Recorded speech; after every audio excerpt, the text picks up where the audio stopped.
Sot Mimoza Ahmeti, e cila është pjesë e Ferma VIP, ndau historinë e saj me publikun e saj dhe tregoi se si u njoh me të dashurin e saj.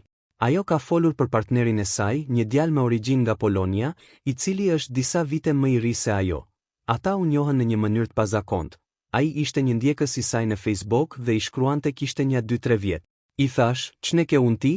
Ai nuk dinte asnjë fjalë shqip, fliste anglisht. I përktheja ato shkrimet e tua automatikisht, tha, dhe mendova, te kjo grua mund të gjej diçka. Po kur erdhi i thash unë, po çfarë të bëj unë me ty, ti je shumë i ri. Më vonë tha, do e marrësh vesh që jam më plak se ty, pasi kohët e fundit u diagnostikua me një sëmundje të rëndë. Prej vitesh ajo po bën të pamundurën për ta ndihmuar partnerin e saj në betejën me sëmundjen. Kam marrë një shtëpi me qera në Sau. Shtëpinë time e kam dhënë me qera që të fitoj ndonjë lek më shumë për të sëmurin. Është një sakrificë që e kam bërë për dashurinë.